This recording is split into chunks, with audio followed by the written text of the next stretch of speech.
సంతోషం. వచ్చినటువంటి సహోదరి సోదరులందరికీ మరొకసారి ప్రభు నామంలో ఉన్నారండి. ఈ సమయంలో మత ప్రపంచంలో అతి అయోమయకరంగా ఉన్నటువంటి ఒక అంశాన్ని గురించి మీ ఎదుట మాట్లాడాలనేటువంటి ఒక ఆలోచనతో నిర్ణయం చేసుకోవడం జరిగింది. అదేంటి అని అంటే తండ్రి, కుమారుడు మరియు పరిశుద్ధాత్మ. దాదాపుగా తండ్రిని గురించి కానీ కుమారుని గురించి కానీ ఒక రకమైనటువంటి అవగాహన కలిగినటువంటి వారుగా ఉన్నదే కానీ ఎక్కువ మంది మాత్రం పరిశుద్ధాత్మ అంటే ఎవరై ఉన్నారు, పరిశుద్ధాత్మ ఎలాగూ క్రియ చేస్తున్నాడు, పరిశుద్ధాత్మ యొక్క మరి ఆయన ఏ విధంగా ఒక వ్యక్తిని నడిపిస్తున్నాడు అనేటువంటి విషయాల్లో మాత్రం చాలా తప్పైనటువంటి విధానంలో నమ్ముతూ ఉన్నటువంటి విషయాన్ని మనం చూస్తున్నాం. ప్రియమైనటువంటి సహోదరులారా, ఈరోజు మీకు కొంత కొత్తగా ఉండొచ్చు ఈ విషయం. ఎందుకు అనంటే ప్రతి బోధకుడు కూడా నాకు పరిశుద్ధాత్మ వచ్చాడు, ఆ పరిశుద్ధాత్మ నన్ను నడిపిస్తున్నాడు, పరిశుద్ధాత్మే మీ ఇంటికి పొమ్మన్నాడు, పరిశుద్ధాత్మే మీతో మాట్లాడమన్నాడు, పరిశుద్ధాత్మ చేతనే నేను అన్ని చేస్తున్నానని చెప్పి అనేక మందిని మోసం చేసేటువంటి వాళ్ళు ఈనాడు ఉన్నారు. మీరు చూస్తే ఒక ఆయన టీవీలో వస్తాడండి, ఆయన ఏమంటాడంటే టచ్ అనగానే పరిశుద్ధాత్మ ఆయన గోళ్ళ నుంచి ఏళ్ళ నుంచి తల మీదకి వస్తారు. ఈ విధంగా అనేకమైనటువంటి అబద్ధాలు కల్పించి చెప్పేటువంటి వారు ఈనాడు చాలా మంది ఉన్నారండి. మరి అలాంటి వారు నిజంగా బైబిల్లో ఉన్నటువంటి అంశాలే చెప్తున్నారా, లేక వారు కల్పించుకొని తమ యొక్క సొంత ఊహల బట్టి చెప్తున్నారా అనే విషయాన్ని మనం దయచేసి గమనించాలండి. సరే, ఏది బయట అది చెప్తే మనం నమ్మేమనుకోండి, ఏదైనా ఒకటేదని చెప్పి అనుకుంటే మనం మౌనంగా ఉన్నాం అనుకోండి, మనకి వాళ్ళతో పాటు శాపాలు వస్తాయి. కాబట్టి ఏది పడితే మీరు బైబిల్ వాక్యం నమ్మొద్దు అనేది నా యొక్క విన్నపము. దయచేసి ఏదైనా సరే లేఖనాల్లో ఉన్నదా లేదా అనేటువంటి పరిశీలించాల్సిన బాధ్యత మా అందరికీ ఉన్నదండి. కాబట్టి గమనించండి ప్రియమైనటువంటి వాళ్ళారా, ఈరోజు అపోస్తుల కార్యము 2వ అధ్యాయము 38వ వచనం నుంచి మనం ఈ యొక్క పాఠాన్ని ప్రారంభించుకుందాము. అపోస్తుల కార్యము 2వ అధ్యాయం 38వ వచనం. మీరు మారు మనసు పొంది పాపక్షమాపణ నిమిత్తము ప్రతి వాడు యేసుక్రీస్తు నామమున బాప్తిస్మం పొందలి, అప్పుడు మీరు పరిశుద్ధాత్మ అను వరము పొందుదురు. చాలా ప్రియమైనటువంటి వాళ్ళారా, చాలా ముఖ్యమైనటువంటి వచన భాగం ఇది. ఈ వచన భాగాన్ని నేటి కూడా మానవుల దృష్టిలో పెద్ద పెద్ద బోధకులు అనేటువంటి వాళ్ళకి ఎవరికి కూడా అర్థం కాలేదు. మీరు నమ్మండి నమ్మకండి. ఎందుకు అంటే పరిశుద్ధాత్మ వరము అనేటువంటిది ఏమై ఉన్నది, ఈ పరిశుద్ధాత్మ వరము ఎప్పుడు ఇవ్వబడుతున్నది, ఈ పరిశుద్ధాత్మ వరము ఎంతవరకు వస్తున్నది అనే విషయాలు ఏ మాత్రం కూడా అవగాహన లేనటువంటి వారు పెద్ద పెద్ద బోధకులుగా ఈనాడు చలామణి అవుతున్నారు. గమనించాలి, వారు మనుషుల దృష్టిలో మాత్రమే పెద్ద పెద్ద బోధకులు మాట్లాడి గమనించండి. వాళ్ళు దేవుని దృష్టిలో వాళ్ళు దూరిగా ఏ మాత్రం పరిగణనటువంటి వారుగానే విలువలేనటువంటి వారుగానే ఉన్నారనే విషయం మనం బైబిల్లో చూడవచ్చు. కాబట్టి అలాంటి వాళ్ళు ఏం చెప్పుకుంటున్నారు ఈనాడంటే నాకు పరిశుద్ధాత్మ వరం ఉన్నది. అనేక మంది చెప్తుంటారు పరిశుద్ధాత్మ వరాలు కలిగినటువంటి ఆయన వస్తున్నాడు అని చెప్పంటారు. ఈ రోజుల్లో ఆ పరిశుద్ధాత్మ వరాలు అనేటువంటివి మానవుడికి ఇంకా ఉన్నాయా అనే అంశాన్ని మీరు దయచేసి వినండి, నేను చూపిస్తూ పోతుంటాను. గమనించండి, అక్కడ సబ్జెక్ట్ ఏంటి అంటే ఏమంటున్నాడంటే పేతురు గారు 2వ అధ్యాయం 38వ వచనంలో అక్కడ మాట్లాడుతూ, పేతురు మీరు మారు మనసు పొంది పాప క్షమాపణ నిమిత్తము ప్రతివాడు యేసుక్రీస్తు నామమున బాప్తిసం పొందుడి, అప్పుడు మీరు పరిశుద్ధాత్మ అను వరము పొందుదురు. దయచేసి మనలో ఎంతమంది బాప్తిసం పొందామో చేతులు ఎత్తాలి. అప్పుడు మనందరం కూడా పరిశుద్ధాత్మ ఇప్పుడు వరం ఉన్నదా లేదా మీరు చెప్పాలి. ఉందా? కొందరి సహోదరి చెప్పారు, కొందరి సహోదరులు చెప్తున్నారు. రైట్, గమనించండి. అక్కడ ఈ యొక్క సబ్జెక్టు మత ప్రపంచంలో చాలా అయోమయమైనటువంటి కన్ఫ్యూషన్ కూడినటువంటి ఒక సబ్జెక్ట్ అండి. దయచేసి చూడండి. ఇక్కడ మరొకసారి అదే వచనం నేను చదివి ముగిస్తాను.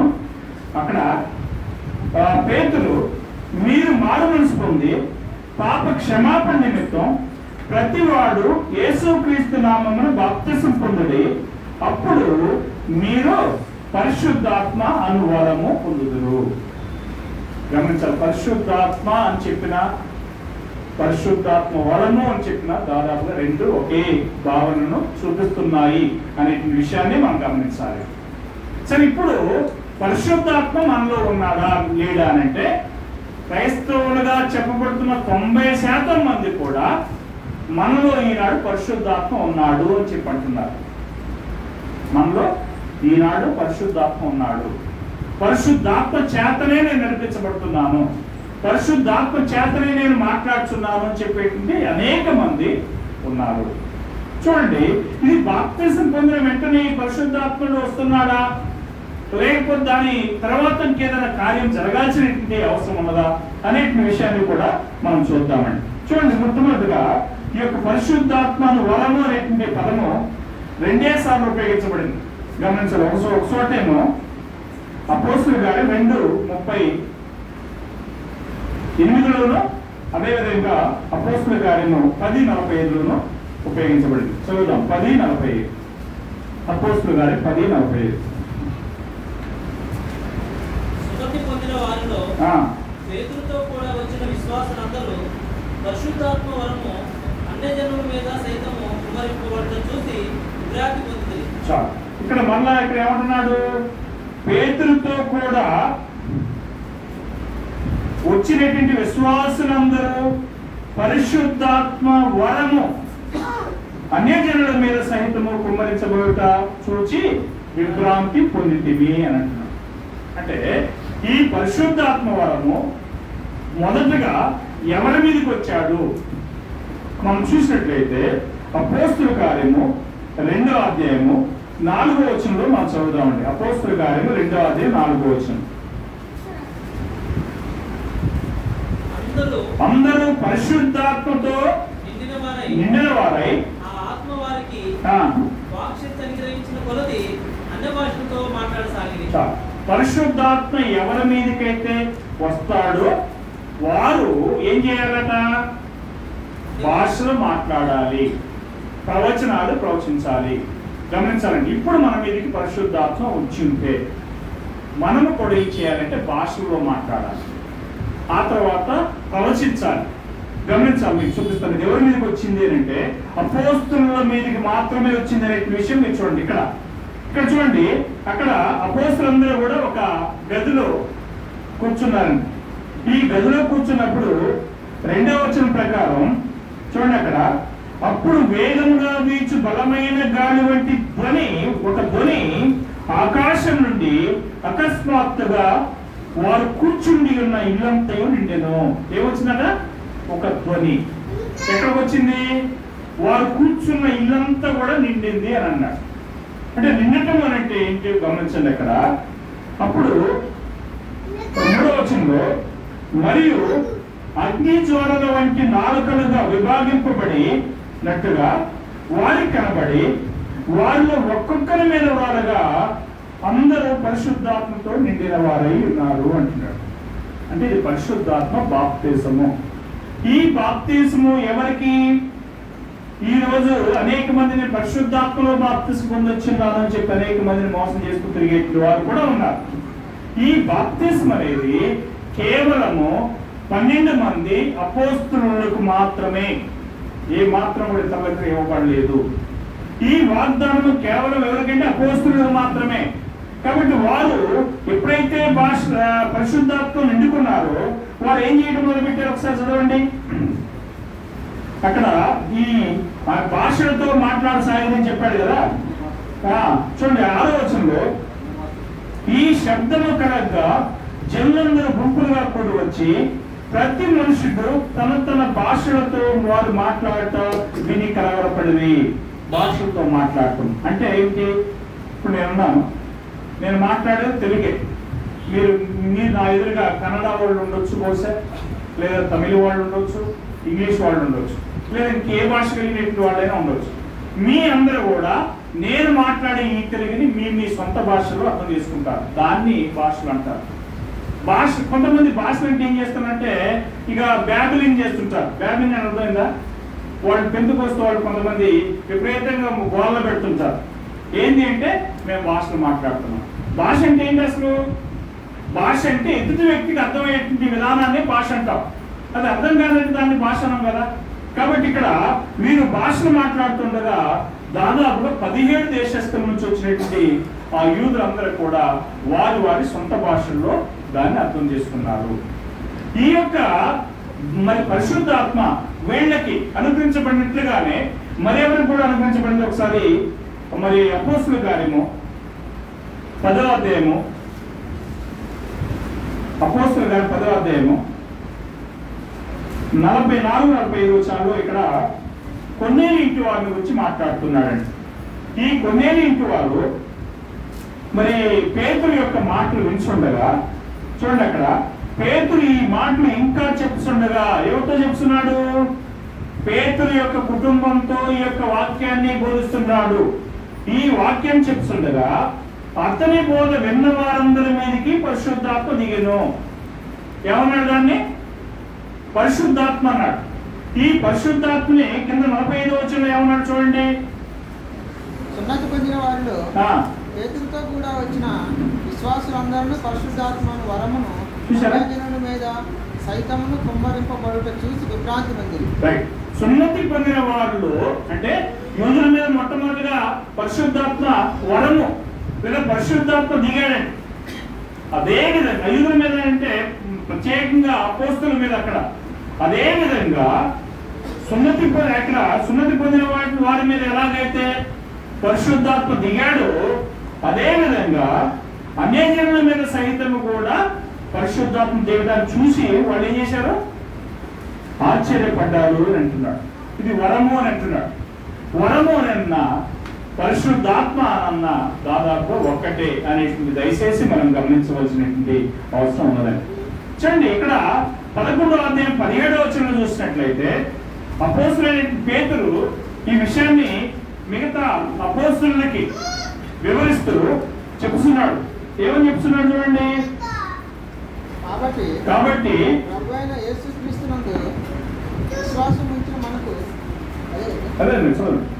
ఉంచిన మనకు అనుగ్రహించినట్టు దేవుడు వారికి కూడా సమాన వరము అనుగ్రహించి ఉండగా దేవుని అడ్డగించుటకు నేను ఏ పాటి వాడనని చెప్పాను. చాలు. ఇక్కడ సబ్జెక్ట్ ఏంటంటే పేతురు అపోస్తులకు చెప్పేటువంటి విషయాలు ఏంటంటే మనం ఎలాగైతే ఆ పెంతెకోస్తు పండగ దినాన పరిశుద్ధాత్మను పొందామో, ఆ యొక్క పరిశుద్ధాత్మ వరాన్ని పొందామో, అదే విధంగా కొన్నేలి ఇంటి వారు అనగా అన్యజనులు కూడా చూడండి. అక్కడ 17వ వచనం మరొకసారి చదువుతాను నేను. కాబట్టి ప్రభువైన యేసుక్రీస్తునందు విశ్వాసం ఉంచిన మనకు అనుగ్రహించినట్టు దేవుడు వారికి కూడా, వారంటే ఎవరు?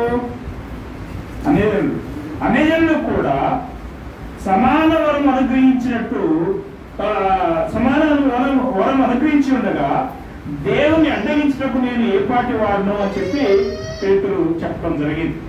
అంటే ఇక్కడ గమనిస్తే ఈ పరిశుద్ధాత్మ వరం అనేది అపోస్తులకి పెంతెకోస్తు దినాన్ని ఎలాగైతే నేరుగా పరలోకం నుంచి కుమ్మరించబడ్డాడో లేదా దిగాడో లేదా వారి మీద వాలాడో, అదే విధంగా అపోస్తుల తర్వాత మరి కొన్నేలి ఇంటి వారికి అనగా అన్యజనులకు కూడా పరిశుద్ధాత్మ అదే విధంగా దిగాడు అనేటువంటి విషయాన్ని ఇక్కడ పేతురు మాట్లాడుతున్నాడు. సరే, ఇప్పుడు పాయింట్ ఏంటంటే ఈ పరిశుద్ధాత్మ వరము బాప్తిసం పొందిన అందరికా లేకపోతే దాంట్లో ఏమైనా కేటగిరీస్ ఉన్నాయా అనేది చూద్దాం.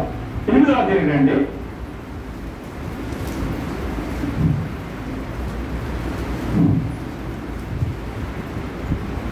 ఇక్కడ సమరయ అనేటువంటి ఒక పట్టణం అండి ఇది. ఈ సమరయలో సీమోను అనేటువంటి ఒక మనుషుడు ఆ పట్టణంలో గార్డెన్ చేస్తూ తానేదో గొప్పవాడిని ఉన్నానని చెప్పి మరి ప్రజల చేత మన్ననను పొందుతున్నటువంటి పరిస్థితి. ఇక్కడ ఫిలిప్ అనేటువంటి ఒక పరిచారకుడు వచ్చి దేవుని వాక్యాన్ని చెప్పడం జరుగుతుంది. చూడండి అతను 12వ వచనం నుంచి మీరు చదవండి. అయితే పిలుపు ఆ, దేవుని రాజ్యమును గూర్చి యేసుక్రీస్తు నామమును గూర్చి సువార్త ప్రకటించుచుండగా వారు అతన్ని నమ్మి పురుషులను స్త్రీలను బాప్తిస్మము పొందిరి.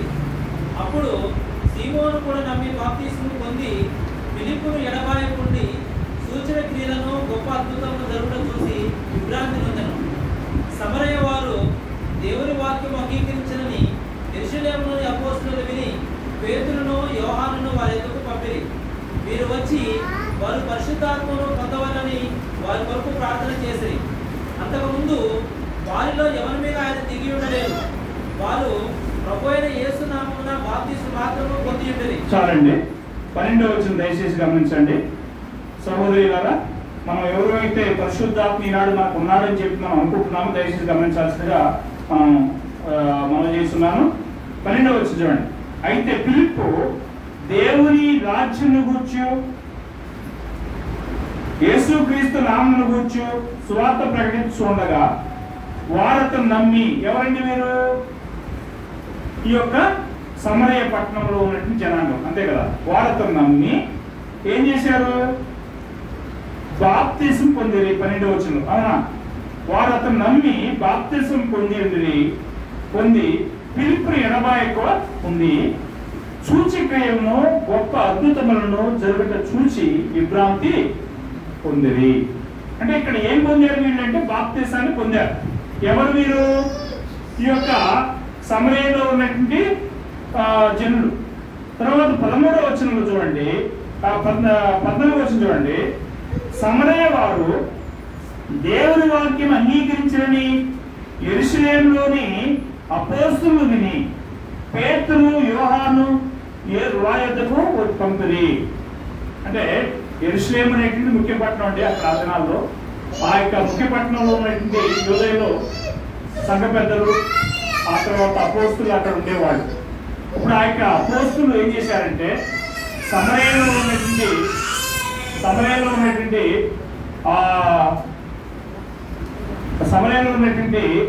మరి ఆ జనాంగము బాప్తిసం పొందింది అనే విషయాన్ని వారికి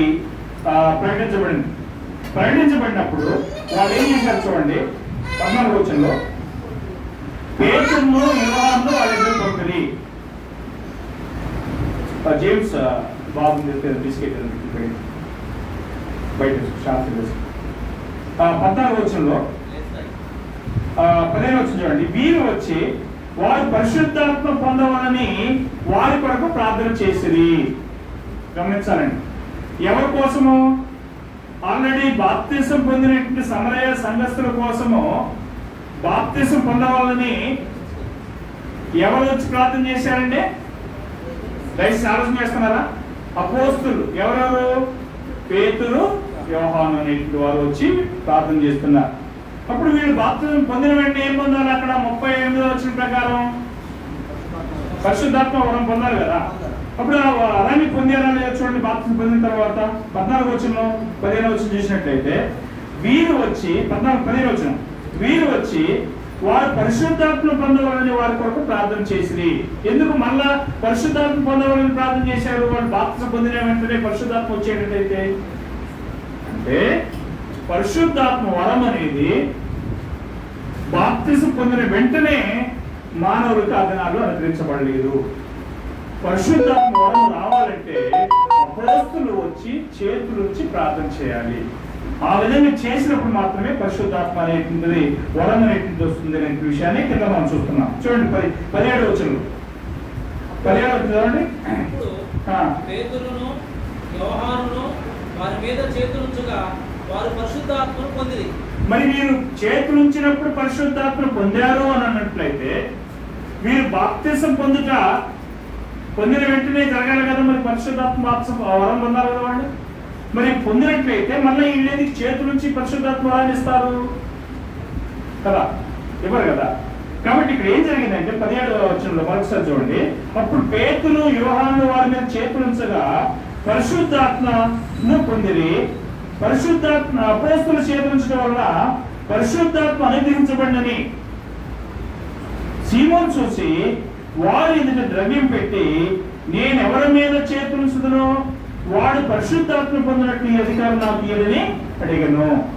గమనించాలంటే ఈ గారడీ వాడని సీమోను కూడా బాప్తిసం పొందాడు అనే విషయాన్ని మీరు చూడండి, ఉంటుంది ఇక్కడ. ఎన్నో వచ్చిందండి చూడండి, అది 9 చూడండి.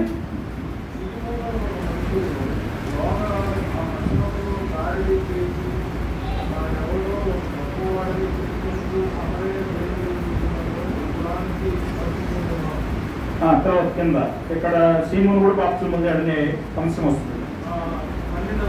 చదవండి 12 వచ్చిన.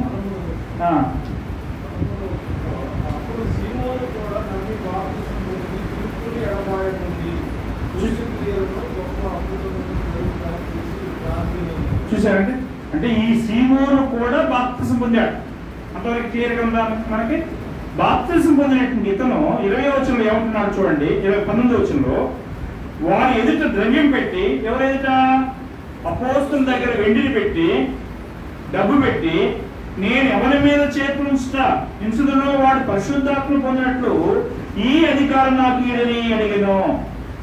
చూశారండి, ఈ యొక్క సీమోను అనేటువంటి గారడీ వాడు కూడా దీన్ని వ్యాపారం చేయాలని చెప్పి నాకు ఆ అధికారం ఇవ్వండి, ఆ అధికారాన్ని నువ్వు ఊరికి వద్దు, డబ్బు తీసుకోండి, వెండి తీసుకోండి అని చెప్పి వెండిని పెట్టాడు. అది ఒకవేళ బాప్తిజం పొందాడు కదా, మరి బాప్తిజం పొందినట్టు అతనికి రావాలిగా, తనంత దాని పరిశుద్ధాత్మ రావాలిగా.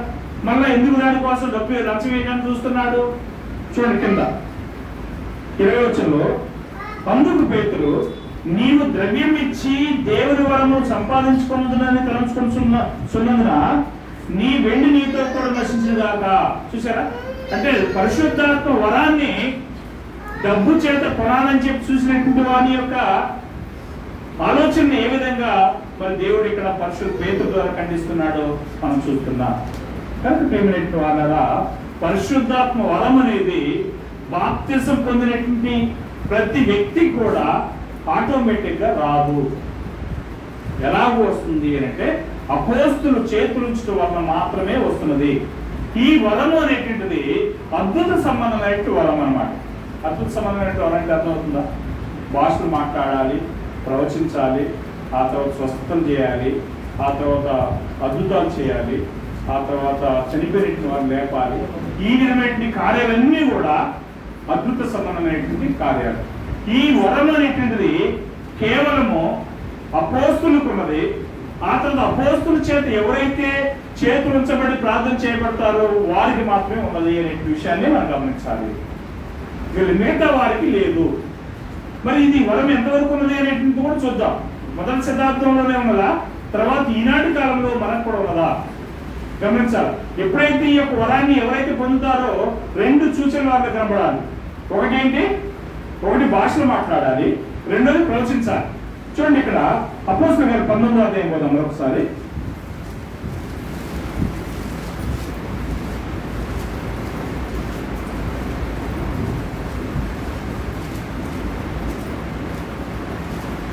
చూడండి 19వ అధ్యాయం 1 నుంచి సబ్జెక్ట్ ఏంటంటే, పౌలు ఈ ఎఫెసు సంఘంలోకి వచ్చి అక్కడ ఉన్నటువంటి సంఘస్థుల్ని ఒక మాట అడుగుతున్నాడు. మీరు బాప్తిసం పొందారు కదా, ఈ బాప్తిసం పొందినప్పుడు మీరు పరిశుద్ధాత్మ పొందారా అని అడిగారు. అసలు పరిశుద్ధాత్మ అనేటువంటి విషయమే మాకు తెలియదండి. పరిశుద్ధాత్మ అంటే ఏంటో మాకు తెలియదు, మరి మేము దాన్ని ఎలా పొందగలము అని చెప్పి వారు ప్రశ్నిస్తున్నారు. చూడండి 1వ వచనంలో చూసినట్లయితే 1 నుంచి 5 వరకు చదువుదాం దయచేసి. 19వ అధ్యాయం 1 నుంచి.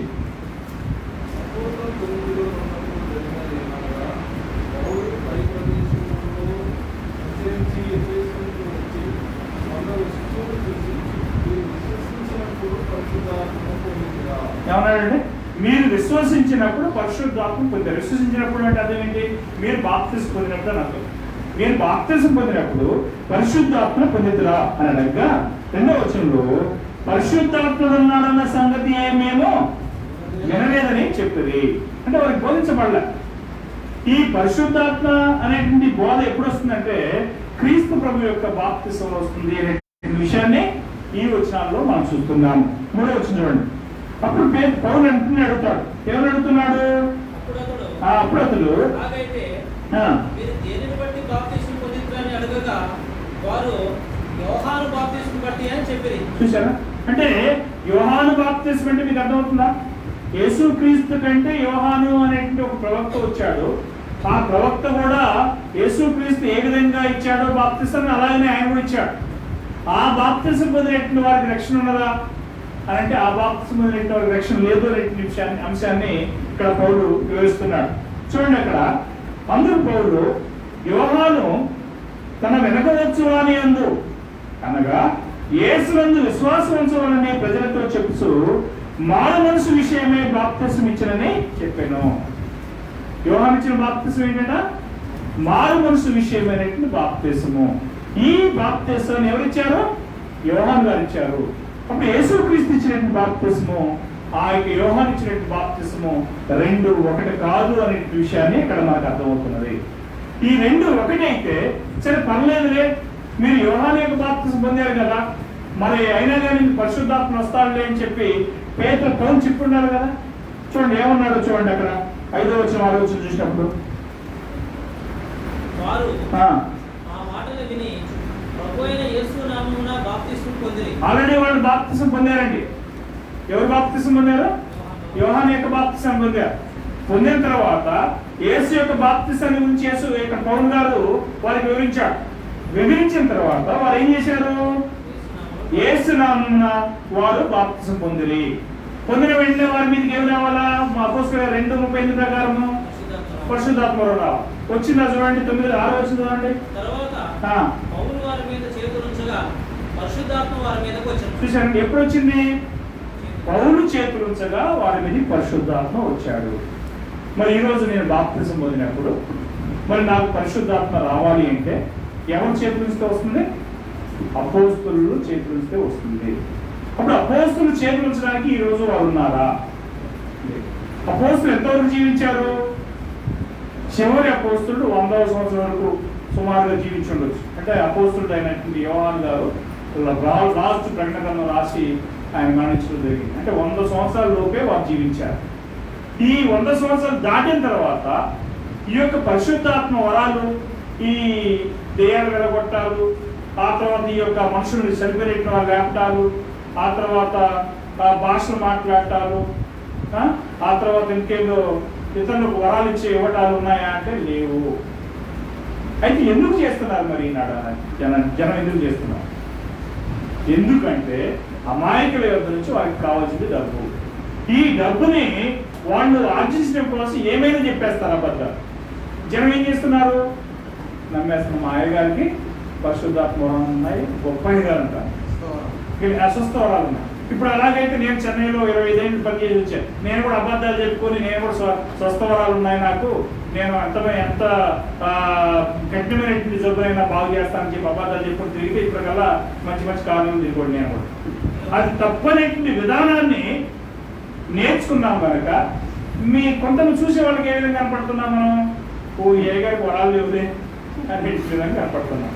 అంటే చెన్నయ్య గారు ఆయనకి ఏం తెలియదు లేని విధంగా కనపడుతుంది. అదే వాడికి ఏమీ తెలియకపోయినా, బైబిల్లో ఉన్నటువంటి ఏమాత్రం తెలియకపోయినా నేను వరాలు ఉన్నాయని చెప్పుకొని తిరిగేవాడిని ఏం చేస్తున్నారు? పెద్ద పెద్ద వాక్ పోస్టులు వేసి పేమెంట్ గ్రౌండ్ అంటే జనం కొడుతున్నారు. ఇదంతా మోసం అండి. దయచేసి మీరు ఆలోచించాలి. పరిశుద్ధాత్మ వరం అనేటువంటిది మరి అది ఒక అద్భుత సంబంధమైనటువంటి వరం. ఆ వరం అనేది అపోస్తలుల చేతుల వల్ల మాత్రమే వస్తుంది అనే విషయాన్ని దయచేసి గమనించాలి. ఇంకా చూద్దాం మనం కొన్ని విషయాలు. ఇక్కడ దయచేసి మన సహోదరులు పరిశుద్ధాత్మ వరం ఈనాడు ఉన్నదనేటువంటి వాళ్ళకి అర్థమైందండి. పరిశుద్ధాత్మ వరం అనేటువంటిది ఎవరు చేతులుంచడం మాత్రమే వస్తుంది? అపోస్తలుల చేతులుంచడం వల్ల మాత్రమే వచ్చింది. ఇక్కడ ఎఫెసు సంఘానికి అలాగే వచ్చినట్టు మనం చూస్తున్నాము. రాగానే వాడు ఏం చేశారు చూడండి, 6వ వచనం. తర్వాత పౌలు వారి మీద చేతులుంచగా పరిశుద్ధాత్మ వారి మీదకి వచ్చెను. అప్పుడు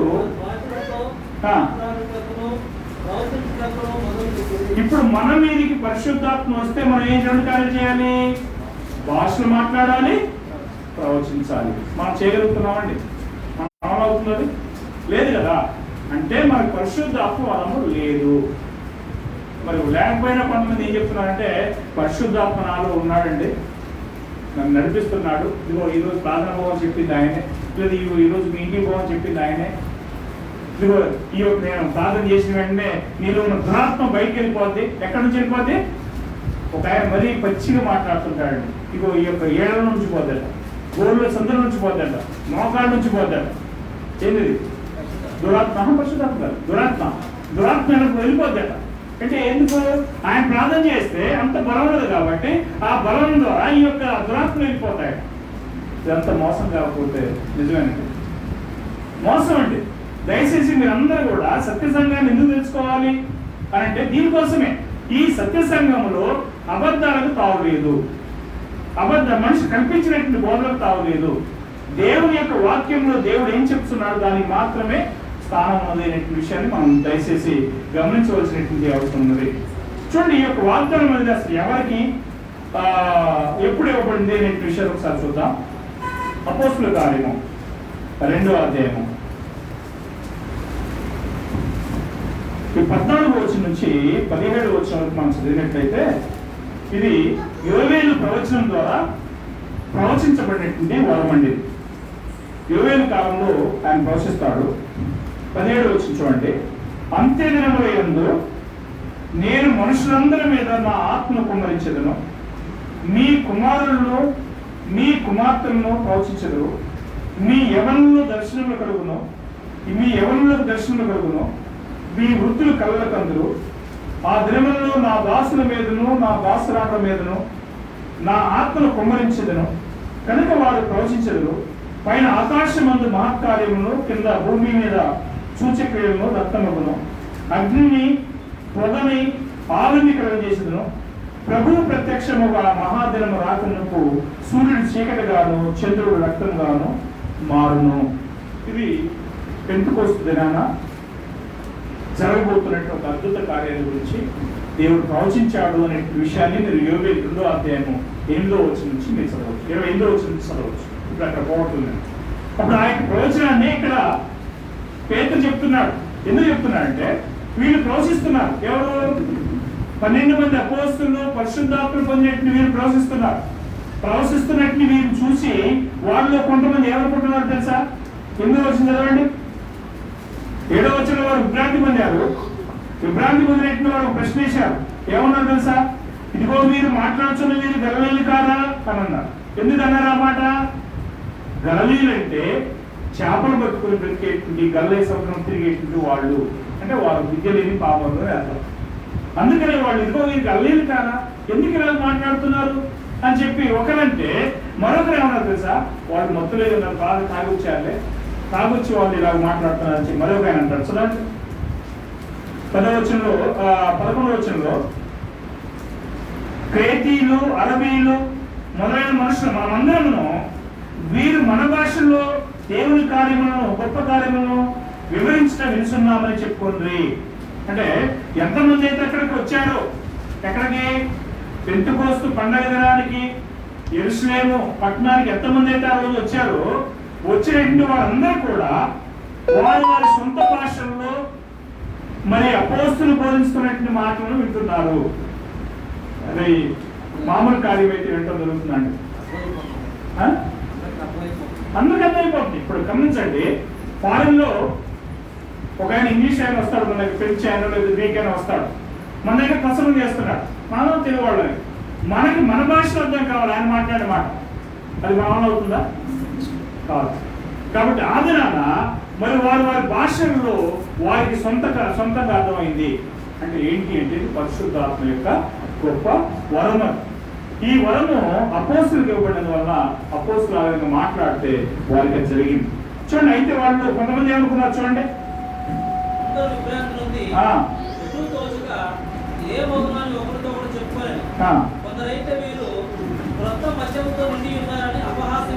చూసారా ఏమనుకున్నారు? కొత్త మద్యం అంటే పొద్దున్న లేచి తాగి వచ్చారు వీళ్ళు అని చెప్పి అపహాసం చేశారు. అప్పుడు పేతురు పరిశుద్ధాత్మ చేత నింపబడినటువంటి లేచి, అయితే పేతురు ఏమంటున్నారు చూడండి, లేచి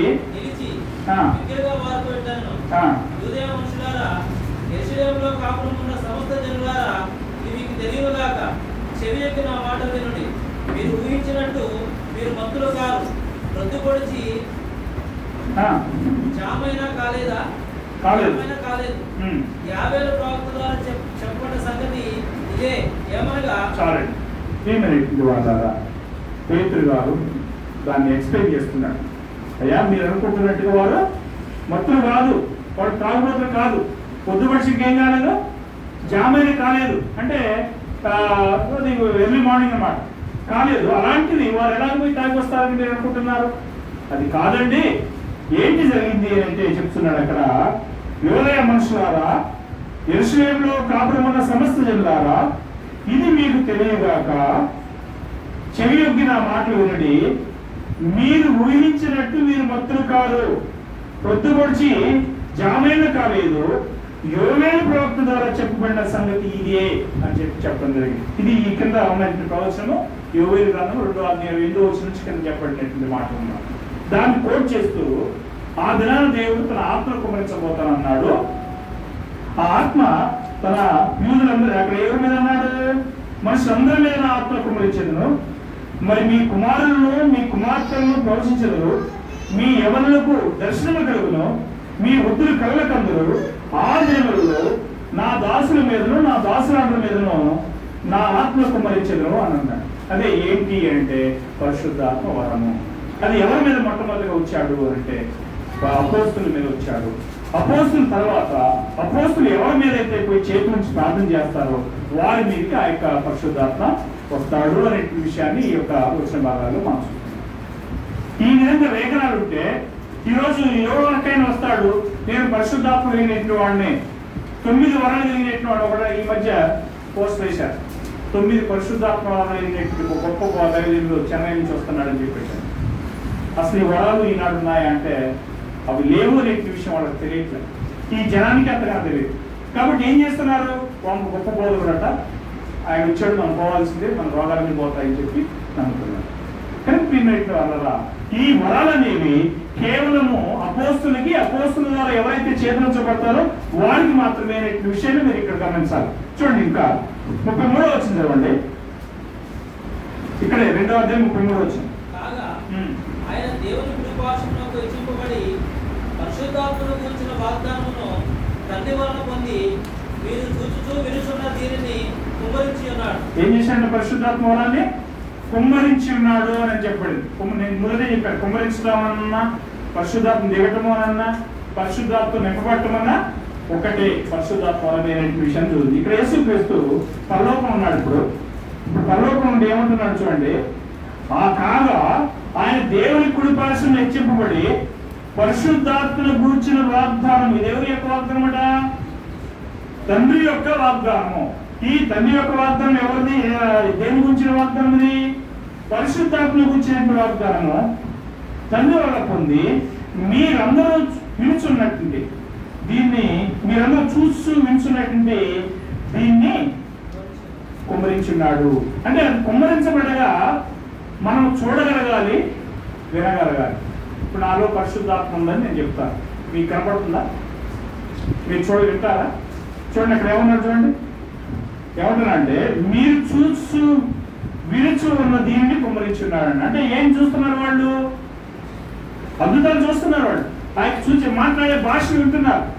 అప్పుడు అది ఈ యొక్క పరిశుద్ధాత్మ వరం దిగటం అంటే ఏదో ఊరుకునే నాకు ఉన్నదని చెప్పుకోవడం సరిపోదని, చూడాలి, వినాలి. అప్పుడు అలాంటి వరాన్ని దేవుడు ఇక్కడ మొదటి శతాబ్దం కాలంలో వారికి వివరించినట్లుగా, అందించినట్లుగా మనం చూస్తున్నాము. కనుక ప్రియమైన వాళ్ళారా, ఈ వరాలు అనేవి నేటి కాలంలో ఉన్నాయా లేవా అనే విషయాలు కొన్ని చూసి మనం ముందుకు పోదాం, ముగించుకున్నాము. మొదటి కొరింథీ 12వ అధ్యాయం 2. ఇంకా చాలా లెసన్ ఉందిగా, దీని గురించి నేను క్లుప్తం చేయాలని చెప్పి ఆలోచన చేస్తున్నాను. 12వ అధ్యాయము 4వ వచనంలో కృపావరములు నానా విధములుగా ఉన్నవి అని అన్నాడు. కృపావరాలు ఏంటంటే 9. ఈ 9 ఎలాగున్నాయో చూడండి. పరిచర్యలు నానా విధములుగా ఉన్నవి కానీ ప్రభు ఒక్కడే అని చెప్పిన తర్వాత ఈ కృపావరాల గురించి ఒకసారి చదువుదాం. దయాకర్ గారు 7 నుంచి చదవండి.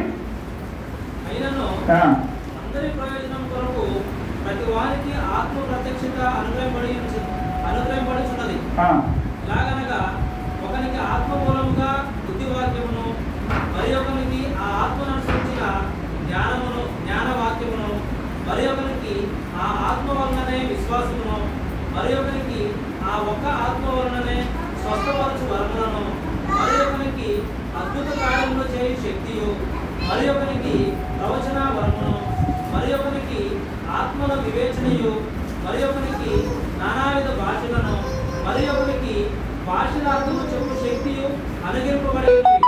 అయినను వీటన్నిటికీ ఆ ఆత్మ ఒక్కడే తన చిత్తం చొప్పున ప్రత్యేకముగా పంచి ఇచ్చుచు కార్యసిద్ధి కలగజేస్తున్నాడు. చాలండి. ఎన్ని వరాలండి ఇక్కడ? మీరు లెక్కేస్తే 9 వరాలండి. ఈ 9 వరాలను ఎవరిస్తున్నారు చూడండి 11వ వచనంలో. అయినను వీటన్నిటినీ ఆ ఆత్మ ఒక్కడే తన చిత్తం చొప్పున ప్రతి వానికి ప్రత్యేకంగా పంచి ఇచ్చు అన్నాడు. ఎవరిస్తున్నారు? ఆ ఆత్మ ఇస్తున్నాడు. ఏంటంటే ఆ యొక్క వరాలు ఏంటి? ఒకరికి చూడండి అక్కడ అందరి 7వ వచనంలో, ఆయనను అందరి ప్రయోజనం కొరకు ప్రతి వానికి ఆత్మ ప్రత్యక్షత అనుగ్రహించబడుతున్నది. అంటే మొదటి శతాబ్ద కాలంలో, దయచేసి మీరు గమనించాలంటే నేను చెప్పే ఆత్మేంటో, ఇదిగో ఈ విధంగా బైబిల్ మనకి ఫార్మాట్ చేయబడలేదు. అప్పుడు అందరూ కూడా యేసుక్రీస్తు దేవుని కుమారుడు అంటే ఎట్లా నమ్ముతారు? నమ్మరు. నమ్మాలంటే ఏదో ఒక సూచక్రియ జరగాలి, అక్కడ అద్భుతం జరగాలి, లేదా మహత్కారం జరగాలి. అప్పుడు ఆ జరగడం కోసము సంఘాల్లో 9 రకాలైనటువంటి వరాలను దేవుడు సంఘాలు ఉంచాడు అనే విషయాన్ని మనం చూడాలి. చూడండి ఏ వరాలు ఉంచాడు చూడండి. 8వ వచనంలో, ఏలైనగా ఒకరికి ఆత్మూలంగా బుద్ధి వాక్యము, అంటే వాక్యం ప్రకటించే వాక్యం. రెండోది మరి ఒకరికి ఆత్మల విశ్వాసమును, మరొకరికి ఆ ఒక్క ఆత్మలని స్వస్థపరిచే వరమును, మరొకరికి అద్భుత కార్యములు చేయ శక్తియు, మరొకరికి ప్రవచనము వరమును, మరొకరికి ఆత్మల వివేచనయు, మరొకరికి నానావిధ భాషలను, మరొకరికి భాషల అర్థం చెప్పు శక్తియు అనుగ్రహింపబడి ఉన్నవి అని అంటున్నాడు. ఇవి 9 రకాలు. ఈ వరాలనేవి ఎంతకాలం వరకు ఉన్నాయి మనకి అంటే మొదటి శతాబ్దము బైబిల్ పూర్తిగా రాయబడి కాలం వరకు మాత్రమే ఉన్నాయి. ఎప్పుడైతే బైబిల్ రాయబడిందో పూర్తిగా ఈ వరాలు నిలిచిపోయాయి. ఎందుకు అంటే ఈ బైబిల్ అంతా స్థిరపడిన తర్వాత ఇక వరాల యొక్క అవసరం లేదండి. ఎందుకు వరాల యొక్క అవసరం లేదో చూడండి. మార్క్స్ వార్త 16వ అధ్యాయం లాస్ట్ వచ్చింది చదవండి.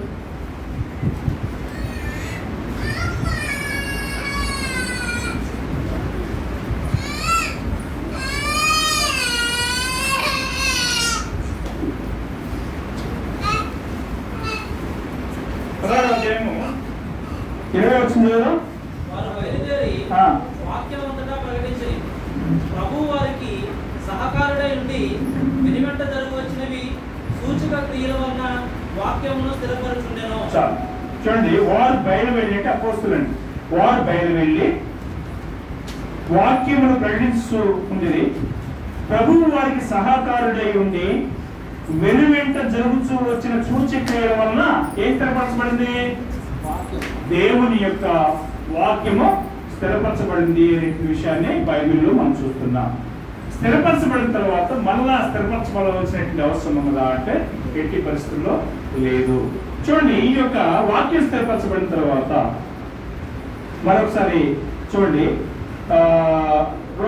1 కొరింథీ 13వ అధ్యాయము ఏమి నిలిచిపోతాయని చెప్పాడో చూడండి. 6వ వచనం చూసినట్లయితే, 7వ వచనం చూసినట్లయితే ఇక్కడ ప్రేమను గురించినటువంటి సబ్జెక్ట్ మాట్లాడుతూ వస్తున్నాడు 13వ అధ్యాయంలో. 7వ వచనం చూడండి. అన్నిటినీ తాడుకును, ఏంటి ప్రేమ, అన్నిటినీ నమ్మును, అన్నిటినీ నిరీక్షించును, అన్నిటినీ ఓర్చును, ప్రేమ శాశ్వత కాలముండును, ప్రవచనమైనను ఏమవుతాయట నిరర్థకమగును, భాషలైనను నిలిచిపోవును, జ్ఞానమైనను నిరర్థకమగును. మనం కొంత మట్టుకు ఎరగదము, కొంత మట్టుకు ప్రవచించున్నాము. పూర్ణమైనది వచ్చినప్పుడు పూర్ణము కానిది నిరర్థకము అగును అన్నాడు. పూర్ణమైనది అంటే కొత్త నిబంధన. పూర్ణమైనది ఏంటంటే కొత్త నిబంధన. ఈ కొత్త నిబంధన వచ్చినప్పుడు పూర్ణం కాని ఏంటివి?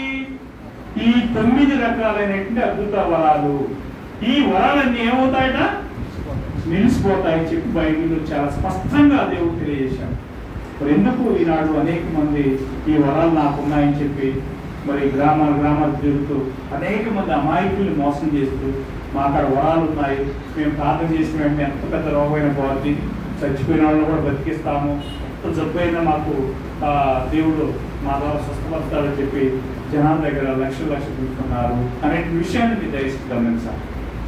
దేవుడు ఈ వరాన్ని ఈనాటి కాలంలో మానవులకు ఇవ్వలేదు. ఇప్పుడు ఈనాడు దేవుడు ఇచ్చినటువంటి కార్యం ఏంటంటే దేవుని యొక్క వాక్యానుసారంగా మనం జీవించడం మాత్రమే, దేవుని యొక్క వాక్యాన్ని నమ్మి జీవించడం మాత్రమే దేవుడు మనకు ఇచ్చినటువంటి ఆశీర్వాదం. కాబట్టి ప్రియమైనటువంటి వాళ్ళ ఈ వరాలనేవి కేవలము మొదటి శతాబ్దంలో ఉన్నటువంటి క్రైస్తవానికి మాత్రమే. ఈ వరాలనేవి కొత్త నిబంధన పూర్తిగా రాయబడిన తర్వాత, అపోస్తులు చనిపోయిన తర్వాత ఆ వరాలు మించిపోయాయి అనే విషయాన్ని దయచేసి మనం గమనించాలి. కాబట్టి పరిశుద్ధాత్మ వరము అంటే పరిశుద్ధాత్మ వరము దిగటం అని చెప్పిన, పరిశుద్ధాత్మ వరం కుమరించబడటం అని చెప్పిన, పరిశుద్ధాత్మ నింపబడటం అని చెప్పిన, ఈ మూడు పదాలు కూడా దాదాపు ఒకే మరి విధానాన్ని తెలియజేస్తున్నట్టుగా మనం చూడగలము. కాబట్టి చివరిగా మనం చూసినట్లయితే ఈ వరం అనేటువంటిది కేవలము అపోస్తులు చేతుల నుంచి ప్రార్థన చేయడం వల్ల మాత్రమే వచ్చిందనే విషయాన్ని మనం చూశాం. కాబట్టి ఈరోజు మనకు ఉన్నదా ఆ వరం అంటే లేదండి. ఈరోజు అపోస్తులు లేరు. అపోస్తులు ఉంటే మనకు ఆ వరం ఉండేది. కొంతమంది అంటాడు, ఒక ఆయన అంటాడు నాకు ఆ వరం ఉందంటే ఆ వరం చేత నేను వచ్చానంటాడు. ఆయన అబద్ధం ఆడలేదా? ఆయన దుర్మార్గం పనులు చేయట్లేదా? మరి పరిశుద్ధాత్మ తనలో ఉంటే ఆయన పనులు చేపిస్తాడా? కొంతమంది అంటున్నారండి, నేను పరిశుద్ధాత్మ నడిపింపబడతాను అంటాడు, కానీ చేసి దుర్మార్గ పని. ఆ దుర్మార్గ పనులు పరిశుద్ధాత్మ నుండి చేయ అంటాడా?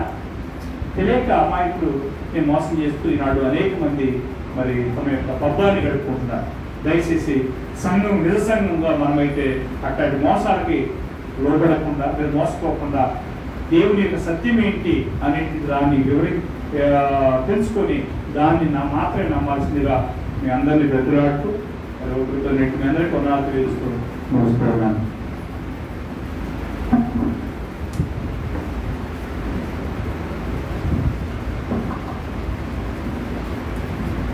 సమయంలో దేవుని వాక్యాలను మన యొక్క పోయిన సహోదరికి ప్రభునామమున వందనాలు తెలియజేస్తున్నాం.